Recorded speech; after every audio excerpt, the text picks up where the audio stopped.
Melissa Zad for Puncher's Chance TV, and I am delighted to be joined by the man himself, the most sought-after man in Matchroom Boxing, I think. Oh, well, you started off as the most sought-after man, and then you limited it to Matchroom Boxing. I mean, who was my competition? Frank Smith and Matty Lawless. I mean, with all due respect, Matty Lawless is on top over Frank Smith at the moment, but yeah, it was getting really... Okay, sorry, let me just rephrase. The most sought-after man in boxing? Okay, that's fine. Well, I think that's I mean, I would have said worldwide, but, you know... Boxing, okay, yeah. We'll agree to disagree on that one. Thanks. Humbled. So, obviously, cracking card on Saturday night. We've got Opetaia facing Jordan Thompson. You know, a lot of people have said that Thompson's kind of been given this opportunity quite early on in his career, and he's grabbing it with both hands. What do you make of that fight? I think it's a fantastic fight. I mean, I've seen these two come together twice now, look each other in the eyes, and they're two serious guys. Yeah, I mean, Opetaia looks like a absolute lunatic, and he is also, of course, the Ring Magazine champion. He's the IBF world champion. He's the #1 in the division. Yeah. So for Jordan Thompson, it's a massive step up. But when you roll the dice, you've got to have attributes to win the fight. Otherwise, don't bother. Yeah. Like if Jordan wasn't a puncher, and if he weren't 6'7" with speed and ability, like I would have said, let's just fight for the European title or something like that. But he has the power to knock anyone out in the division and the fundamentals. So he's a big outsider because he's not boxed at that level. But when you start stripping down Jai Opetaia's record, outside of Maris Bradis, there's not a lot to it either. But he did beat Maris Bradis, and he did it with a broken jaw, and he boxed 9 rounds with a broken jaw. So this guy's super tough, and Jordan's got his hands full. Yeah, I mean, Opetaia showed in that fight that he just has buckets of heart, you know, to get through the first time that your jaw gets broken, and then to get it broken again is crazy. And, you know, he seems like a really humble dude as well. I had a little chat with him, and he's just kind of like a boxing purist. So I feel like the matchup is a great one, and I think we're in for a treat on Saturday night. Obviously, the rest of the card is really stacked as well. What are some of your highlights? Chef Clark against Vasil Duka, great fight. I mean, you saw Duka drop Jordan Thompson. He won most rounds, but he's a tough guy and he doesn't stop coming. He had a great fight with Billum Smith as well. And Chev, although he's only had a handful of fights, he's a great talent, very excited, punches very hard as well. And that's a good fight to see where he's at in terms of the next steps. Ellie Scottney defends her world title as well. It'd be a tough night for her against Laura Griffer. Look out for Rhiannon Dixon against Standers as well. Really good fight for the European title. Shannon Ryan, your mate, you know, is really... I've got to see her spar a little bit in this camp, and I'm really impressed with her professionalism. You know, it's quite a funny story where a lot of the fighters turned up yesterday to the workout. Some of them didn't have their trainers with them. Not shoes, but as in trainer. Really? Yeah. And because I think public workouts have now become a little bit of, I don't really want to do that, and you know, like it's like I'd rather like just do a bit of shadow. It's like, no, when you have a media opportunity, and this is like really important for fighters. I have some fighters that make up an excuse to not go to a media workout or not go to an event, right? A lesson and a word to fighters. Go to every single show that you can. Go to every single press conference, weigh in, even if you're not on the card. Well, it might be a bit annoying to some people, but that's your job. That's what you've got to do. And Shannon gets it. She does it really well. And like when she turned up yesterday, going back to my original story, she had 3 padmen with her, 3 trainers. Do you know what I mean? But the difference is, you're watching Shannon and you're looking at the content, and it sticks. Do you know what I mean? 1, it looks great. 2, I remember that. 3, she goes to everything. Do you know what I mean? She gets it. She understands she has to put herself about, and she's very good as well. So I'm very excited about her. She's got another good step up. I'd actually like to see Shannon believe in herself a little bit more, and the team, in terms of the speed that they could move at. And I'm not looking for her to jump into world titles, but like I feel like she's only 2-3 fights away from a world title. Like, you know, when I spoke to her in the gym, you know, she said, "Oh, I've got this fight, maybe that." I was like, "Yeah, all right, 10 next for like an intercontinental or something. Defend it twice, then you're in, mate." Do you know what I mean? And she's got a lot of improvements, but she's you know, she really impresses me how hard she works. You got Ibrahim Suleiman on the card as well. You got 3 really good young prospects: George Liddard, Maisie Rose Courtney, and Jimmy Sainz making his pro debut as well. And listen, I think down the line, I always look, even at this stage, 4 or 5 fights in, and I look at Maisie and I look at Shannon, and I'm like, that could be a real great fight. You know, you could get 2 ladies there who win world titles and unify in like an all-British fight, because they're super flyweights. You know, it's not masses of high-profile fights, and I know that's a while away yet, but I think that's always one to look at. So I think it's a great card. And then on next week, of course, to Wood Warrington and Terry against Cecilia Brackhouse, and it's a big night. But I'm really looking forward to Saturday. I mean, just circling back to Maisie Rose and Shannon Ryan, there was a little bit of a sideways glance when Shannon mentioned in the press conference that she'll be leading the Superfly division. Maisie was like, really? And I thought, okay, this could be something that can be built up. Ladies, right? And this is one thing I love. Are we going to generalise now? No, because I think, you see, when people talk about, like, equality and, when I say you ladies, I'm about to give you a big up to say the reason that I love working with female boxers is because the women are super competitive, right? And really, really want legacy. They want achievement, and we must make sure they're rewarded financially. Yeah. But it's so frustrating in the male code where it becomes all about that, and not just for the fighter but from the team. So you're dealing with a lawyer, an advisor, a trainer, and they all want the easiest fights for the most amount of money. Yeah. I get it, that's smart, right? But there has to be an element of, no, I want to fight the best. Yeah. I want to beat the best. Well, the pool is much smaller with the women. It is, but it's still the mindset. Like, no woman is going, I just want to really make big money for easy fights. They actually don't want that. They're saying, I want to make big money, but I want the big fights. I want the big nights. Do you know what I mean? And I want Maisie to look at Shannon Ryan and go, I beat her every day of the week. And I want Shannon Ryan to look at Maisie and go, you ain't on my level, right? And I know they both think they win that fight now. Of course they do. I know, which is what you want, but just build those up respectfully to say that that's the future fight where that might headline. And you've got to look at those people, Senisa Estrada, people like that, and say, that's the fight I want. Yes. And they've both got the ability to do it. So I love working with female boxing because they are legacy chasers, and that's why sport is so beautiful, and that's why you got into the sport in the first place. You didn't get in it because you just wanted to take easy fights and nick a few quid. You should always make sure you're rewarded financially. It's a tough and dangerous sport, but at least I want to work with a fighter that goes, I want to fight the best, I want to beat the best. And whenever I have a meeting with a fighter and their teams, I always want the fighter to be there. Because otherwise they just go along with whatever their team says, and their team will always want the same thing. We have a situation with Kevin Ajako, where he had a warm-up fight on the last doubling card, and under the agreement, really, that the next fight would be a good fight, and that was Troy Williamson, which all his team, and that's a great fight. And then after that fight, the fighter says, I just need another one of those other fights, and I'm like, no. By the way, if they don't have the confidence to go in that fight and the hand's still not right, I understand that, but don't just expect us to pay for it.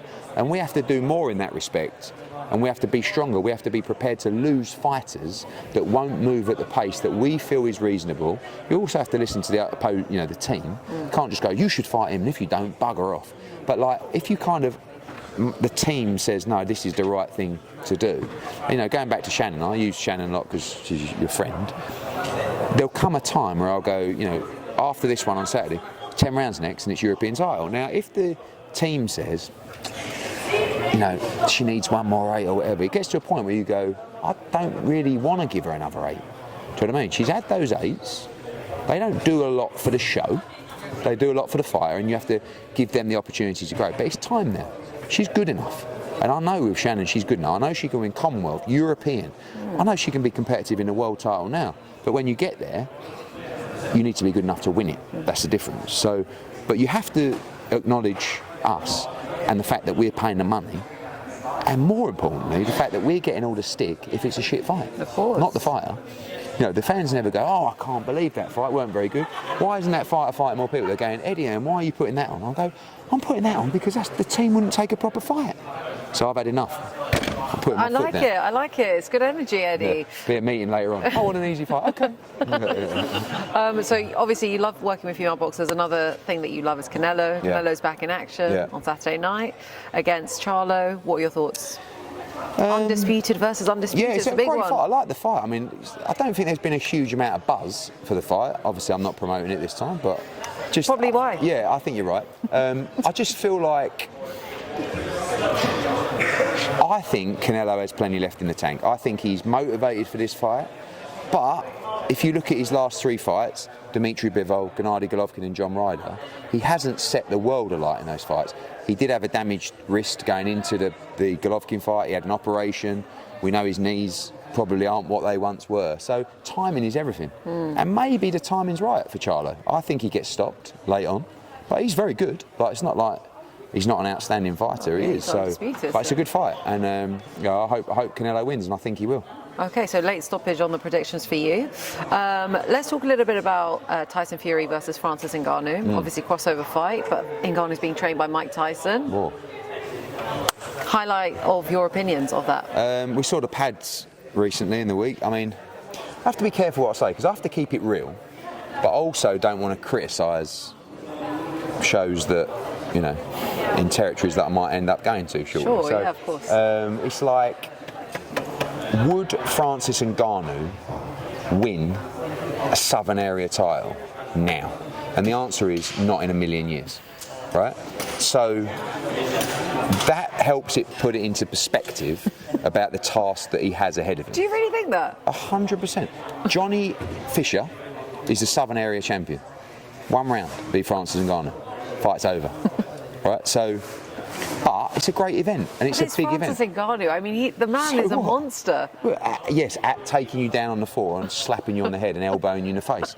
Not boxing. I mean, you only have to look at, and I said this in the Nate Diaz, I mean, Jake Paul can't fight. But I looked at Nate Diaz on the pads, and I'm not saying you look at people on the pads and say that gives you a calculation of their ability. Yeah. But let's be honest, we've all been around boxing long enough to know that if you watch someone on the pads and go, what is that? Then you know they can't fight. And Nate Diaz, you know, who I think is amazing and brilliant, and he's like, when I watched him on the pads, I was like, oh my God, like he cannot beat Jake Paul.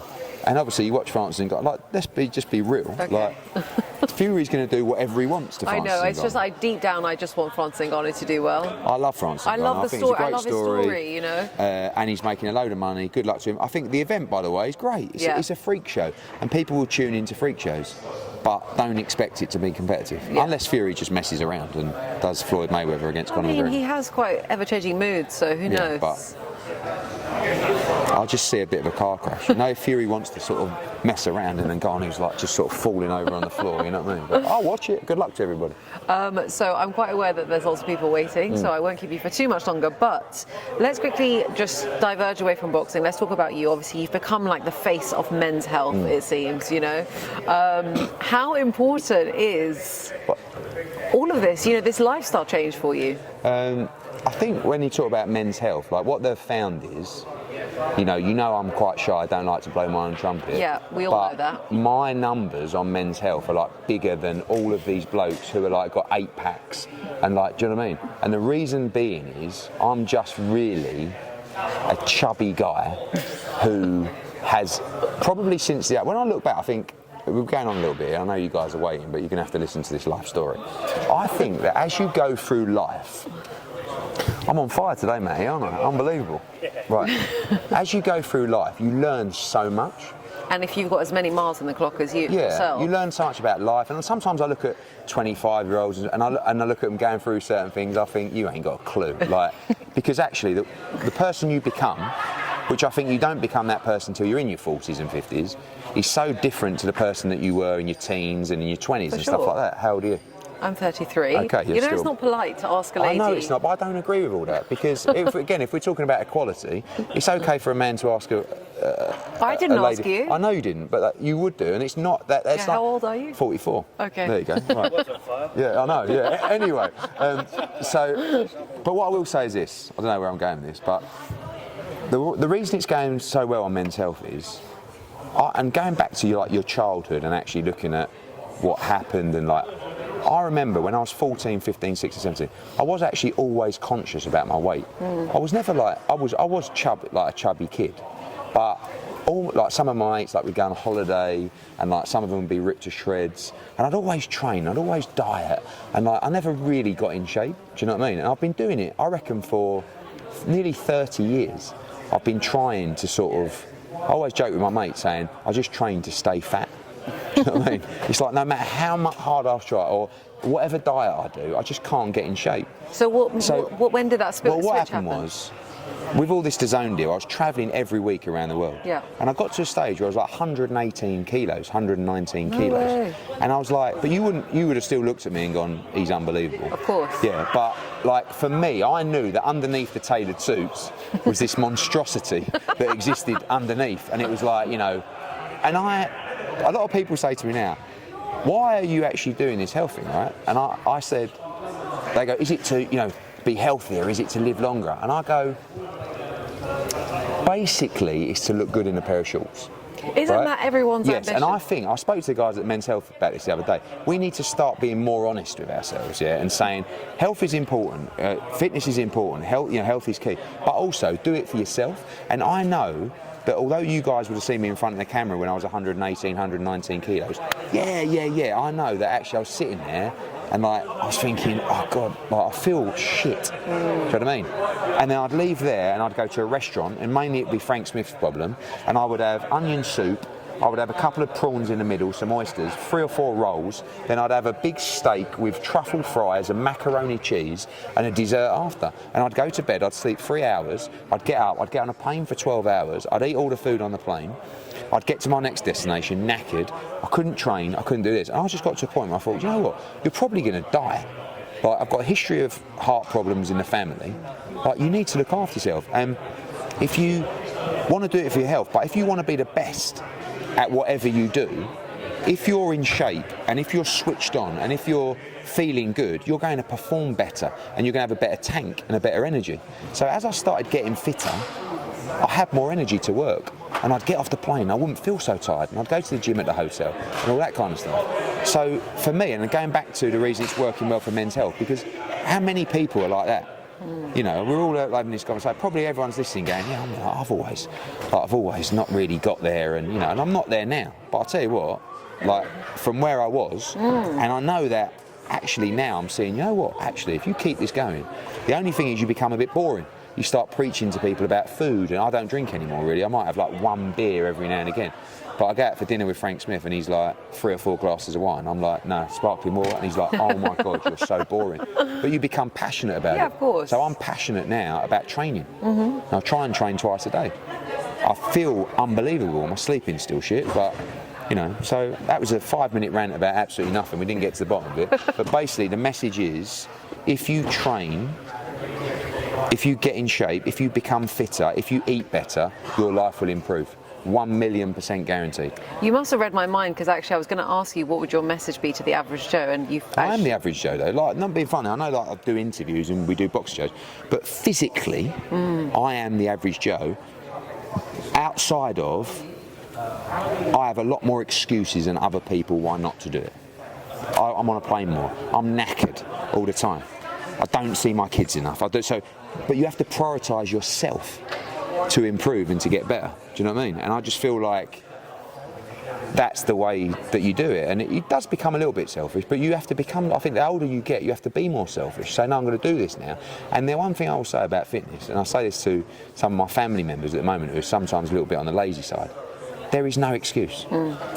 Zero excuse. Like someone might say, oh, I don't really have the energy to work out. You don't have the energy because you're a fat mess and you're out of shape. Like, sorry if that's a bit controversial in the new world that we live in, but that is the reason.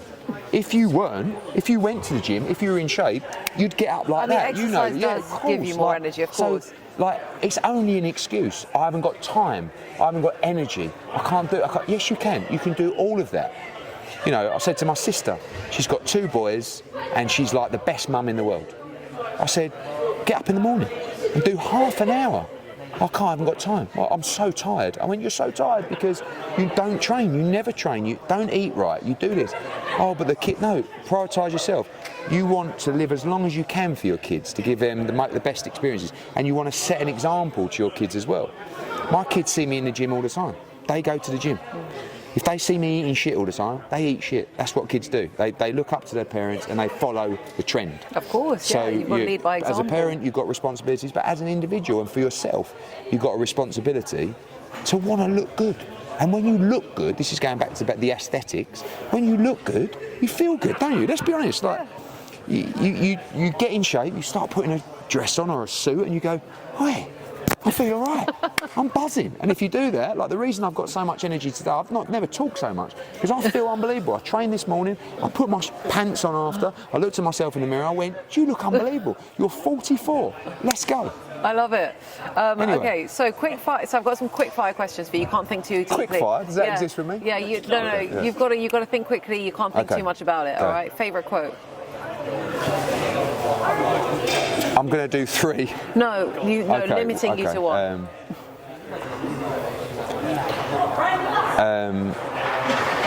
When the tide goes out, you get to see who's swimming naked. I like it. And the basis of that quote is the world is full of bullshit and people with little substance, and when things get tough, you get to see the real truth about how good people are. The other one is fur coat, no knickers, which I love, because what that basically means is, yeah, I got this, and actually underneath it all, nothing at all. Yeah. And the other one is, yeah, go on, don't know. Okay. Favorite page to follow on Instagram? Let's give a little shout out to Michael Benson.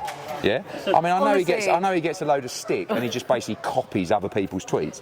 But at least there's one place that you can actually go. Like, and I will, of all the boxing Twitter sites, that's the one that I will go to for a refresh of the news. So maybe I haven't been on Twitter for 2 or 3 days, or unlikely, but if there's a long period of time, and I'll just go, what's been happening? And I'll just go to Benson and scroll down. 99% of them I've seen everyone before, because he just copies and pastes everyone's tweets. Yeah, but he's consistent. You still have to do it. Yeah. You still have to copy and paste those tweets. So, yeah, shout out Michael Benson. Love that. Favorite genre of music?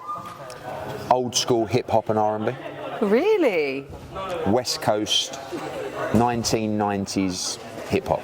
Interesting. Talking Nate Dogg, talking NWA, talking Warren G, Snoop. Yeah. Is that what you listen to when you're training? I like to listen to Eminem when I'm training. Yeah. He's a legend. Yeah. He's a legend. Favorite food? Ooh. It's all about mood, isn't it? Like, I know I'm not doing very good with these fast questions. But if you consistently, I would say pizza. Okay, yeah. Love a good pizza. What's your toppings? Thin crust. It's such a. I used to like chicken on pizzas, and then I realised I don't think chicken should exist on pizzas. I think agree with pepperoni, a thin crust pepperoni. My actual mouth is actually dribbling. You know, you should add some sweet corn and olives on that. Yeah? It's amazing. Okay. Think of me when you do.